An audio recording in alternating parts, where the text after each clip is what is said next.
Anthony Joshua has revealed his game plan against Deontay Wilder or Tyson Fury should he face either or both men. And it's pretty straightforward. He says here, Fury, I'm just going to knock him out. No nonsense. None of this jab for jab nonsense.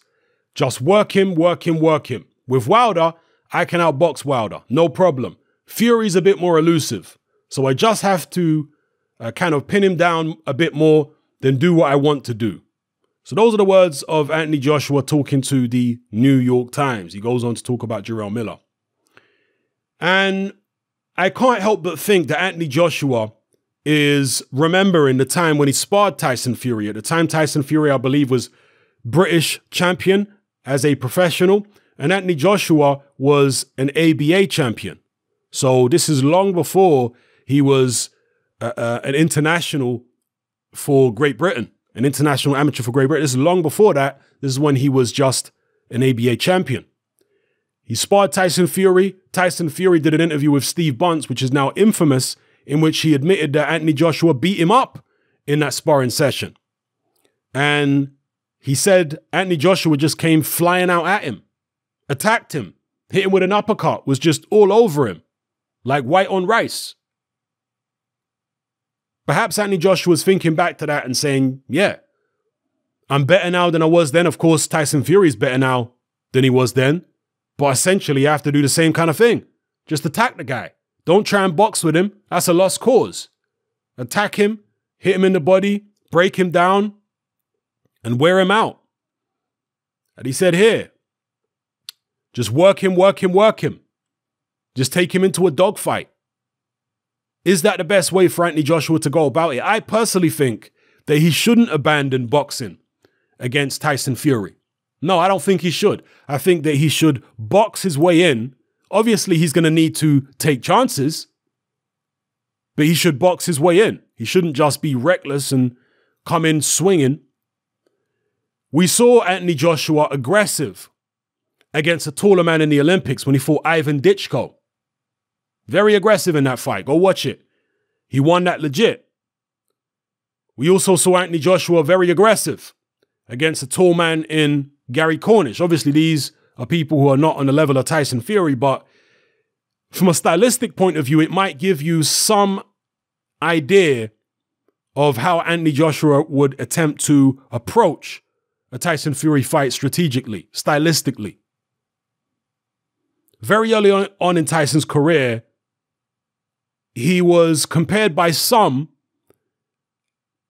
to Mike Tyson. They said, oh, he's a bigger version of Mike Tyson. I know it's, more than a little over the top, but Anthony Joshua was a huge Mike Tyson fan growing up. Huge fan. And when he first started boxing as an amateur, he tried to emulate Mike Tyson's style. In fact, this is something that Jarrell Miller has picked up on. When his amateur coach got hold of him, he said, what the hell are you doing? You're 6'6". Why are you trying to fight like Mike Tyson? That's ridiculous. You need to learn to use your height and reach.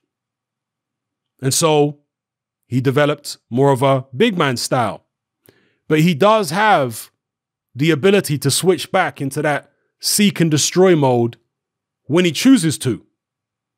And that would seem to be the tactics that he would choose to adapt against Tyson Fury. But I do believe that he needs to utilize his jab against Fury, be aggressive with it, double it, triple it, take Fury to the inside, pin him down, yes, hit him with plenty of body shots. Don't throw one punch at a time. See, this is one of the mistakes that Deontay Wilder made. Deontay Wilder was throwing one or two punches at Tyson Fury. No, you have to hit him with combinations. So if the first two shots miss, the second, the third, fourth punch may land. Now that's easier said than done, particularly when you're a big heavyweight like Anthony Joshua, who may have suspect stamina. Easier said than done. But I think that's the way, if you're not going to try out box Fury, if you're going to come in behind a solid jab and try and pressure him and take him into a dogfight, that's the way to do it. Because he's developed his upper body movement over the years. He can duck the first few shots. He ain't going to be able to duck all of them if you keep punching. and if you've got the size and the power to impose yourself on him, which Anthony Joshua does. So that's how he says he would go about fighting Fury. And with Wilder, he would attempt to just outbox him. Deontay Wilder, to me, is more dangerous to Anthony Joshua than, how can I describe it? I'm not sure purely outboxing Deontay Wilder is going to work for AJ. I'm not sure. Wilder is a sharpshooter. He's a gunslinger, and he is going to take chances to land those bombs. I said a long time ago that if AJ fights Wilder, I think it will be a standoff for several rounds. I think it will be a bit of a stinker for several rounds, and it probably won't catch a light until late in the fight. And judging by what Anthony Joshua was saying here, that he would just outbox Wilder, that would tend to confirm my suspicions that the fight will probably be relatively drab early on, unless someone makes some crazy mistake and gets clipped and dropped or hurt badly. Then I'm anticipating quite a cagey fight early on. If Anthony Joshua was to fight Tyson Fury, I think it would be a much, much more action-packed fight than AJ versus Wilder. Yeah, AJ versus Fury, I think that is going to be a hell of a fight. And I wouldn't be surprised if that went down as one of the best heavyweight fights, if not in recent memory. Well, if not in history, then at least in recent memory. Yeah, I do think that when I look at the styles, the personalities, AJ versus Tyson Fury would be a hell of a fight. And in fact, their sparring session is apparently legendary in terms of how competitive it was and how dramatic it was. It was a war. This is how it's been described by people who were there and saw it. I think their fight in the professional ring would also be a war. I do not buy this idea that it would be Tyson Fury's easiest fight. Maybe some do. I certainly don't. Tyson Fury was dropped twice by Deontay Wilder. He wasn't dropped by Vladimir Klitschko. He beat Klitschko out of sight, totally outboxed him. Anthony Joshua has much better coordination and technique than Deontay Wilder. He's physically stronger. Anthony Joshua is much more aggressive than a Vladimir Klitschko and better on the inside, better with hooks. A better counterpuncher, I would say, than Vladimir Klitschko. Not as good a long-range boxer as Klitschko. Definitely not. But a better counterpuncher, a better on the inside. And when I'm talking about Anthony Joshua counterpunching, particularly with the left hook, he counters very naturally with the left hook. So I think it's a different proposition altogether for Tyson Fury fighting an Anthony Joshua than it is fighting a Wilder or a Klitschko. You know, I've always felt that when it comes to the three big heavyweights, the AJ, Wilder, Fury triangle, I have a suspicion that Wilder might beat Joshua, but Joshua might beat Fury, and Fury beats Wilder. That, a long time ago, I felt like that could be the way that it happens. Fury beating Wilder, Wilder beating Joshua, Joshua beating Fury. Now, I'm not going to put my house on it, right? I'm not going to put my life savings on Joshua beating Fury at all. Fury could very well beat Anthony Joshua. I'm not making a prediction here. I'm just telling you what my intuitive feeling was a long time ago, several years ago, is that if these guys eventually are ruling the division, these three, that is the way I might predict those fights.